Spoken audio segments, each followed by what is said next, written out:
NASA 557, contact tower 128.15. Caution, caution. Manual, fuel, manual, fuel. I'm John Golia. I'm Greg Fife. And I'm Todd Curtis. And we are the Flight Safety Detectives. Between us, we have over a century of aviation accident investigation and safety experience to draw on as we discuss issues that affect all of us. So we are qualified to share our perspectives on accidents and incidents and what can be learned from them for the future. We're proud to say that we have two sponsors that really relate to the topic of aviation safety: the Professional Aviation Maintenance Association, or PAMA, and Avemco Insurance. Later on in the show, we'll tell you how you can get a 5% discount on your insurance just for listening to the show. We don't just dissect the official reports. In every episode, we identify safety issues and take the mystery out of accident investigations. So maybe pilots and their planes can have safer flights ahead.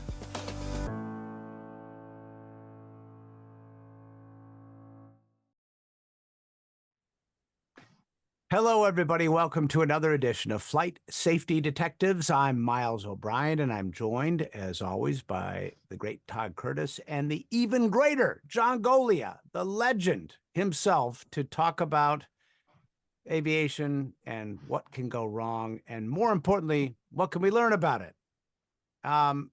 You know, we tend to go deep in the archives occasionally at the NTSB.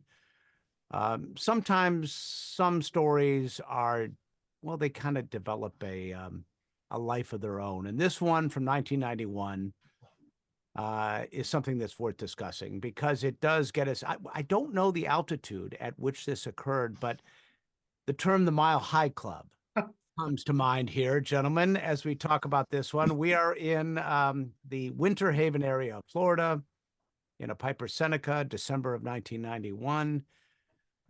Female pilot, and in the right seat is a pilot as well, her friend, shall we say, and mysteriously dropped out of the sky. Apparently there was some structural failures along the way, so there was some real problems coming down, a lot of speed and stress on the aircraft, and both of them sadly died. But based on how we read this report, they might have died with smiles on their faces. So let's go through this real quickly.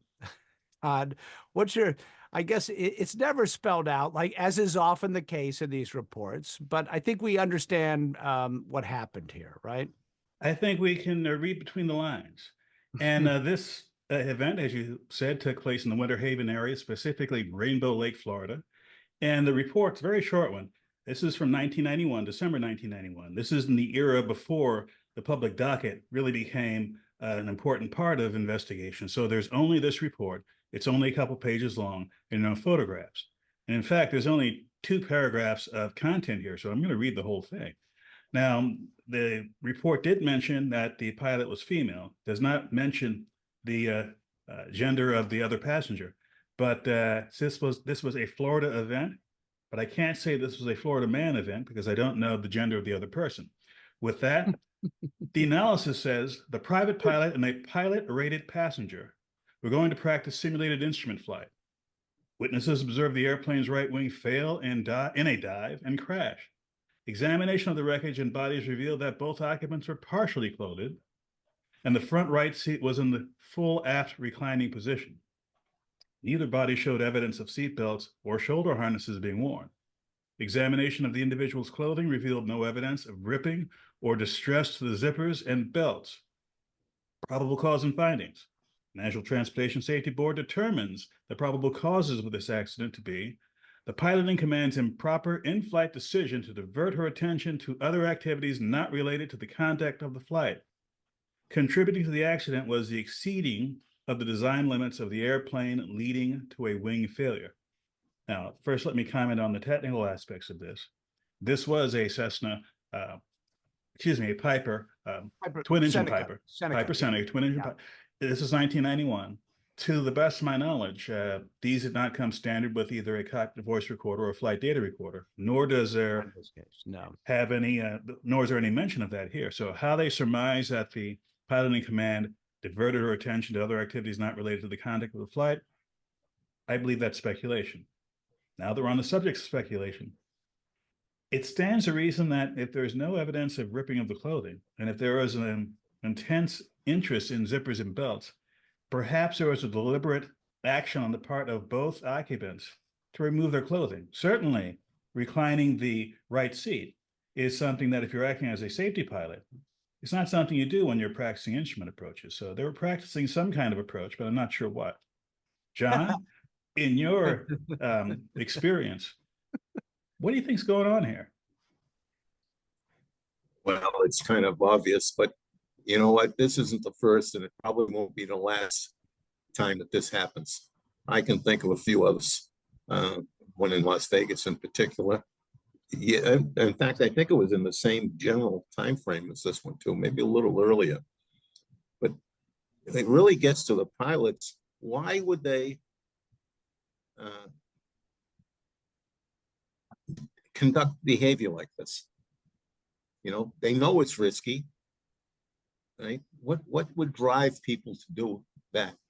You know, the Mile High Club has a certain, you know, cachet to a lot of people, but you shouldn't be flying the airplane when you want to join the club. You know, Now, it defies description. The back seat might be a better place. let Yes. me add that in the Like findings, it used to be in the car, right? In the drive-in. Right. Like The people would go in 57 the back Chevy, seat. right? This is not. Yeah. and again, I have to emphasize the technical aspects of the report and the fact that we have no public dockets. We have a scant amount of information. It says that the phase of operation was cruise. Now, this is before the days of ADSB. There was no mention of radar data. How do they know that these two people were cruising, as it were? That's Just a great saying. question. That's good. Throwing that out They there. must have had some radar data. Right, so that by piece the- of They must have something like that. But I will say this: the seat was not just reclined; it was all the way in the back position, rear position, which you know, if this were in fact truly a, you know, so an instrument proficiency check ride, as I think that was some indication that that might be the case. Clearly, the pilot who would be observing wouldn't be able to do his or her job very well, would they? I'm going to cut this out, I think. But when you said that they were going all the way with respect to reclining the seat, that's one thing. And you mentioned that there was a possible instrument check in progress. What kind of instrument would you be checking given what's going on there? Again, you're an experienced pilot, and I don't know. I think it's time to retard the throttle on this one, and well, let's just talk. let's a little lean bit out more the about, mixture. right, about how stupid this really is. I know. I mean, really. I mean, listen. I mean, we can laugh at it in retrospect, but really, two adults, Yeah. you know, obviously consenting adults, but doing things in the environment that they shouldn't be doing them in. No, I mean, No. there is a Florida man Darwin's rule here, you know, that kind of comes into play, right? Not the smartest move. for a pilot with 470 total hours and 10 in the last 30 days, 1 in the previous 24 hours. So this was not a pilot who didn't know how to handle the airplane, not a pilot who, you know, didn't know the rules of the road, as it were. Yeah. And they should have known better. You know, that $500 Definitely. pilot, aren't they the worst though? That's a dangerous pilot. 500 hours, I think, you know. You're Yep. just cocky enough to be not scared. You really don't know what you don't know. It's not a good place. And unfortunately, they didn't have an opportunity to go beyond that level of experience. But again, this is probably a good time to segue into yet another aircraft event that involved 2 people and involved fatalities. But there is a connection between these two dots, and that would be in the category of pilots who should know better doing silly, stupid things. Again, 2 fatalities. You know, this was what's interesting to me on this one is you had you have a Cessna 150, and this was an aircraft that was involved, was flying into some very low weather. I think it was about a 600-foot ceiling. Visibility is okay, but the low ceiling at night. 2 people on board. And as it turns out, based on information, data, the sort of unofficial cockpit voice recorder these days is the GoPro for so many of these accidents. In this case, a GoPro was operating. So there was a lot of evidence as to what was going on board this aircraft. But there was a lot of selfies being taken. But it was a classic case, taking aside the distraction factor of VFR flight into IMC conditions. And this was an instrument rated pilot, but apparently didn't have all his proficiencies where they should be, and he was not current. But I got to ask you this before we go any further on this one. This is a 150, 2 people in it, obviously, no more than that.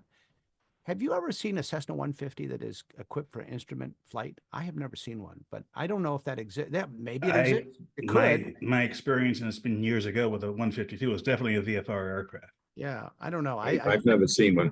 I have never seen one. So here you have, a pilot who has an instrument rating, no instrument flight plan, flying at night into low clouds, and then taking a bunch of pictures. So there were amazing things. There were selfies. There was all kinds of evidence of this. Todd, the GoPro in the cockpit thing is an interesting phenomenon, and I'm afraid. I think it does not only is it a distraction. I think it prompts pilots maybe to do things they might not do. Do you think? I mean, I don't know. Well, I'm going by my experience working with the internet for several decades now. And certainly, given that the GoPro is portable, highly capable, and it's used often for sharing what you're doing. And of course, social media and the internet is perfect for that. And if you're going to have a GoPro on the internet, on YouTube or what have you, and you want to have some clicks, you will want to do something that's not just a normal, everyday, plain vanilla flight. So yes, there might have been some incentive to do something a little bit unusual. The fact that they were at night in IMC conditions was unusual enough. Right, it could be exciting. It could be an exciting photographic moment, running And with the clouds just above you and the ground coming up at you. Daredevil stuff, the old barnstorming. I will say this, though, a GoPro in nighttime conditions isn't for crap. It's a terrible camera for low light. So I don't know what they were really thinking on this one, frankly, but I don't know. And also, this is an instrument flying sort of thing. Part 91 operation, I don't believe there are any limitations for taking off in IMC conditions. There's certainly limitations for landing, depending on the airport in IMC. So the question I'd like to ask, and I'll see if it's answered somewhere in the documentation, was the airport they're flying out of good enough to land in, given the instrument conditions they had at that time? The visibility conditions, rather. Well, they had 5 miles and 500 feet? So that's a good question. I mean, you pretty much need an ILS to do that. I mean, there's some non-precision approaches. 700, 800 feet. 700, yeah, that could be on the edge for a non-precision, but and of course with Part 91, you can shoot the approach, even if it's below minimums, and see but you still cannot bust those minimums. And that's the key thing that I think confuses a lot of pilots. Just because you can initiate the approach under Part 91, which you can't do under 135, that does not mean that you can bust the minimums as you get close to the runway. And I think that a lot of accidents occur because of that temptation to go just a few more feet. Right now, in this case, I think it was a spatial disorientation in IMC. Stall spin scenario, of course. And that's a story we talk about all the time. And of course, at night, limited visibility, and you're in an aircraft we presume had the proper instrumentation for instrument flight. But even turning your head at the wrong time, especially if you're turning the aircraft, could get your inner ear all 6 ways from Sunday out of whack. And it doesn't take but a few seconds of not knowing exactly what you're doing because you're just disoriented before the aircraft is in a position where you can't get out of it. And again, this is nighttime. limited visibility. They perhaps did not have a distinct horizon or a distinct view of the ground. It might have been more difficult than usual trying to right yourself in that situation. Yeah, probably a very basic 6-pack on that 150, and that's about it for instrumentation. So, I don't know how to, these two together just make me wonder sometimes what are people missing along the way as far as learning lessons when it comes to aviation? Where is the disconnect? Is this a failure of instruction? Is it a failure of the system writ large, or is it just there's always going to be a human being who wants to push the limit and pay the price? Now, there are several Well, this, GoPro recordings that they recovered, and on one of the recordings, it said, here's a line from the report. During the climb out portion of the flight, the pilot uses a cell phone to take a self-photograph, a selfie. The camera's flash was activated and illuminated the cockpit area. Now, I don't know about you, but if there's low light conditions and you illuminate a flash in your face and you're flying an airplane, that's a combination I don't really want to do. Find him. And this isn't an inexperienced pilot. I mean, he has a commercial rating and he's an instructor, ground school instructor. This So is- he knew 726 better. hours. yeah. And so to think he was teaching others how to fly. Maybe that's the problem. Those guys like this shouldn't be the CFII, right? I don't know. Well, But it's the old question of what is, within regulations and what makes sense. And to get where this pilot got, obviously went through the process of getting the commercial rating and the instrument rating and the instructor rating. But does that mean that this is a person that you want to fly with? Does this mean this is a person who has, at age 29, not a young person, I mean, not an old person either, but again, they've been an adult for over a decade. Do they have the presence of mind?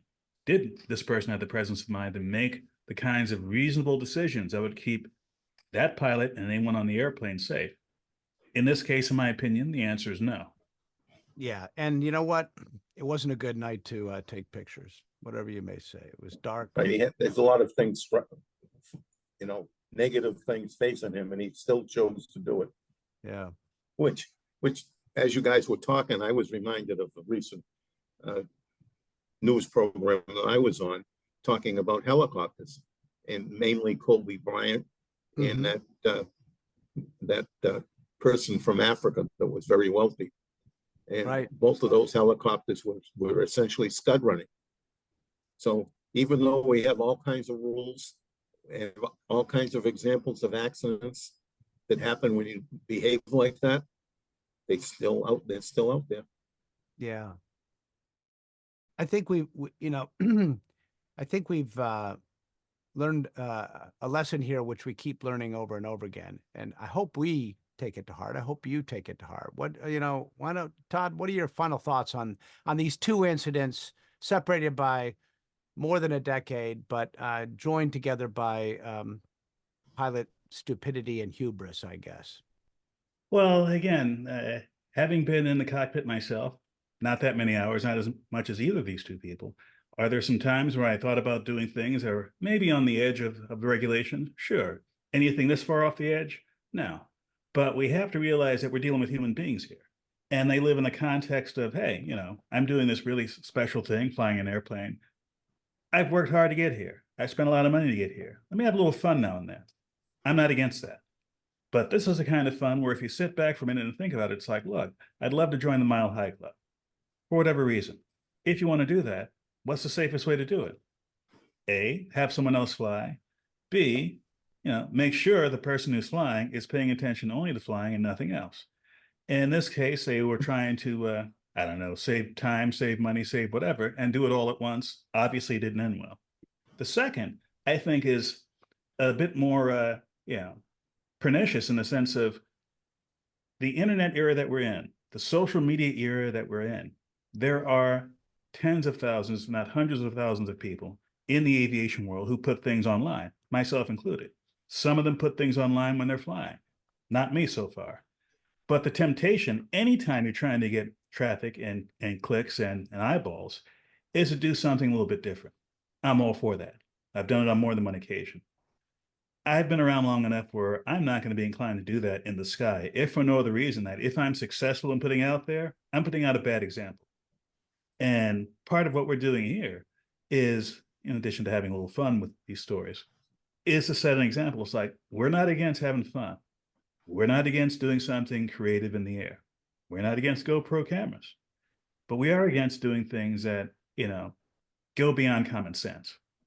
And as I've said before in another show, the person who is making that decision may not see clearly what they're doing, but the people around them, and no one flies alone. You have other people who are in aviation, you have your immediate family, you have your friends, you have your buddies you're taking up with you in the plane. If you see something happening in the person who's a pilot, doesn't matter how many hours they have, speak up. Even if you're speaking up is only to say, you know what, sounds like a good idea, but I don't want to go ahead and do this. That might be enough for them not to fly that day. That might be enough to keep them alive. Yeah. Well, I'm always talking about the pre-flight, pre-planning, and there's the first couple, the Mile High Club assumed, did they do a pre-plan it? Sure sounds like it. Sure sounds like they pre-planned to do this very event for whatever reason. And you know what, this is activity in both cases you should not conduct. As a pilot, you're held to a higher level of moral code. Commercial pilot in the second case, right? If the FAA got that GoPro with no accident there, he would have had a problem with his commercial ticket because they have the ability to remove that from you. So just do what's expected of you, all of you. Pre-plan your flight, good pre-flight, put your head on a swivel when you're flying, and don't do anything stupid. Thank you for checking out our show. We really value our listeners and subscribers. Our podcast gets ranked by you and how much you like it. So please give us 5 stars in your podcast platform. We want to keep in contact with you. We are on Facebook, Twitter, Instagram, and of course, YouTube. You can email the show at flightsafetydetectives@gmail.com. By the way, if you're on YouTube, we're really working on growing the channel, and it helps if you all send in comments.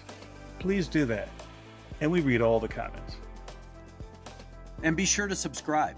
Remember, if you're in the market for aviation insurance, you can save 5% with Avemco just by mentioning our show.